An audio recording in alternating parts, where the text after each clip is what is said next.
Halo, selamat pagi. Perkenalkan, nama saya Erlin Fatima Seran dengan NIM 2201080043 dari kelas 1A Program Studi Pendidikan Ekonomi Fakultas Keguruan dan Ilmu Pendidikan Universitas Nusa Cendana Kupang. Membentukkan video ini untuk memenuhi tugas ujian tengah semester saya, dan saya akan membahas mengenai pasar monopoli. Baik, yang pertama, pengertian monopoli. Monopoli berasal dari bahasa Yunani, di mana monopoli sendiri terdiri dari dua kata. Yang pertama, monos yang berarti satu, dan polein yang berarti menjual.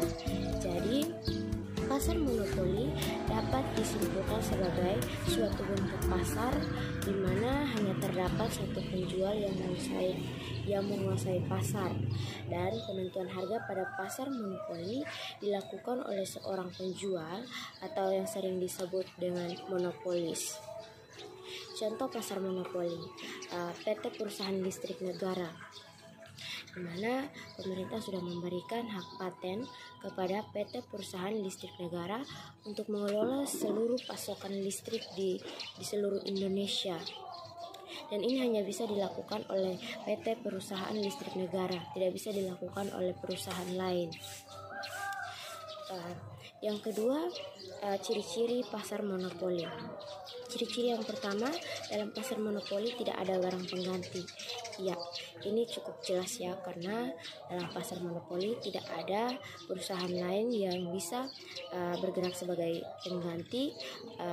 pengganti atau substitusi, sehingga barang produksi dalam pasar monopoli tidak ada yang bisa digantikan atau disubstitusikan.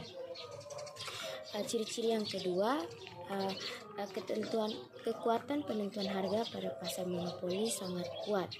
Ya, ini karena dalam pasar monopoli tidak ada perusahaan lain atau hanya terdapat satu perusahaan, sehingga perusahaan tersebut bebas untuk memberikan harga pada produk ciptaannya atau produk yang dihasilkannya. Ciri-ciri yang ketiga, promosi iklan berkurang. Ya, jadi dalam pasar monopoli itu perusahaan menjual barang-barang vital atau kebutuhan pokok masyarakat, sehingga promosi yang sehingga tidak ada promosi yang berlebihan atau promosinya berkurang. Ciri-ciri yang keempat, tidak ada kemungkinan bagi perusahaan lain untuk masuk dalam pasar. Ya, karena dalam pengertiannya pasar monopoli adalah suatu bentuk pasar di mana hanya terdapat satu perusahaan yang menguasai pasar, sehingga tidak ada kemungkinan bagi perusahaan lain untuk masuk dalam pasar. Yang berikutnya, produk yang dihasilkan itu unik. Ya, jadi dalam pasar monopoli itu produk yang dihasilkan itu unik, sehingga tidak bisa diciptakan oleh perusahaan lain. Yang ketiga, faktor-faktor yang menyebabkan pasar monopoli. Faktor yang pertama, adanya penguasaan bahan mentah tertentu. Faktor yang kedua, adanya penguasaan teknik produksi tertentu dan memiliki keunggulan teknologi. Faktor yang ketiga, adanya penguasaan hak paten untuk produksi tertentu. Yang keempat, adanya lisensi atau izin dari pemerintah. Yang keempat, pemaksimuman keuntungan dalam pasar monopoli. Pemaksimuman keuntungan dalam pasar monopoli dapat dilakukan dengan dua pendekatan. Yang pertama, pendekatan biaya total dan penjualan biaya total.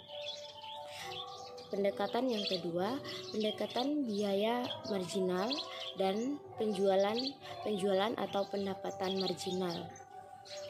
Dalam pasar monopoli, perusahaan dalam pasar monopoli, laba atau keuntungan maksimum dapat dicapai ketika jumlah output berada di tingkat di mana marginal cost atau biaya marginal disingkat MC sama dengan pendapatan marginal atau marginal review disingkat MR. Yang kelima, diskriminasi harga dalam pasar monopoli.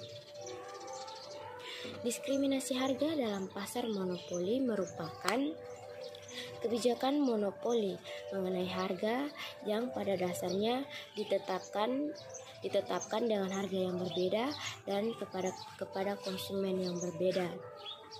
Contohnya, jasa pelayanan dokter. Ya, jadi misalnya ada seorang pasien yang datang untuk berobat kepada dokter tersebut. Dokter tersebut akan memberikan harga sesuai dengan kemampuan finansial atau ekonominya. Misalkan pasien tersebut berasal dari keluarga yang kurang mampu, mungkin saja dokter akan memberikan harga yang relatif murah, dan jika pasien tersebut berasal dari keluarga yang mampu, dokter akan memberikan harga yang mahal. Seperti itu. Berikutnya,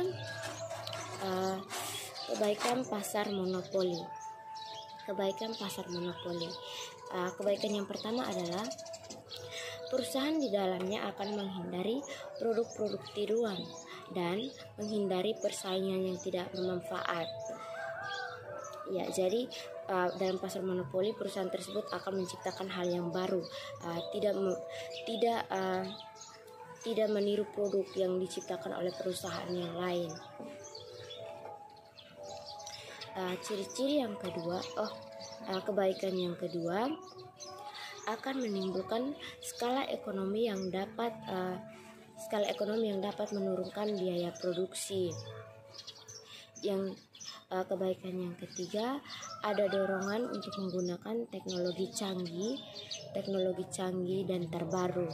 Ya, ini untuk membantu perusahaan dalam meningkatkan jumlah produksi dalam waktu tertentu. Yang keempat, adanya dorongan untuk menciptakan hal baru bagi kesejahteraan masyarakat. Ya, ini jelas ya. Jadi perusahaan dalam pasar monopoli itu terus berinovasi untuk menciptakan hal baru yang bisa bermanfaat bagi masyarakat. Berikutnya adalah keburukan dari pasar monopoli. Keburukan yang pertama adalah bisa memunculkan kekuasaan ekonomi.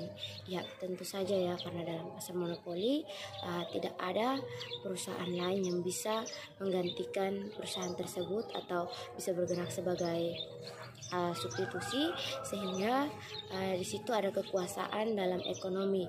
Perusahaan tersebut bebas untuk memberikan harga yang tinggi terhadap produk ciptaannya ya. Sehingga di sini dikatakan bahwa keburukan dari pasar monopoli yaitu yaitu memunculkan kekuasaan ekonomi. Yang kedua, para konsumen dalam sistem monopoli ini terpaksa harus lemah dan menerima produk apapun dari produsen. Ya, jadi karena tidak ada barang lain yang bisa konsumsi oleh konsumen, sehingga konsumen dalam pasar monopoli ini terpaksa harus menerima produk apapun yang diberikan oleh produsen dalam pasar monopoli. Terus keburukan yang berikutnya adalah perbedaan dalam setiap pembagian pendapatan. Ya, jadi dalam pasar monopoli keburukan yang berikutnya itu adalah perbedaan dalam setiap pembagian pendapatan. Terus keburukan yang berikutnya adalah tidak ada persaingan. Ya, ini jelas ya, karena dalam pasar monopoli tidak ada hanya satu perusahaan yang menguasai pasar, yang artinya dalam perusahaan tersebut tidak akan terjadi persaingan karena hanya ada satu perusahaan yang menguasai pasar. Terus yang berikutnya, keburukan yang berikutnya adalah kesejahteraan konsumen itu berkurang. Ya, karena ini disebabkan oleh harga yang ditetapkan oleh perusahaan pada pasar monopolis terlalu tinggi, sehingga bagi keluarga yang kurang mampu tidak bisa mencapai harga tersebut, tetapi dipaksa untuk menerima barang yang diproduksi oleh produsen tersebut. Ya, baik, sekian dari saya. Semoga bermanfaat. Terima kasih.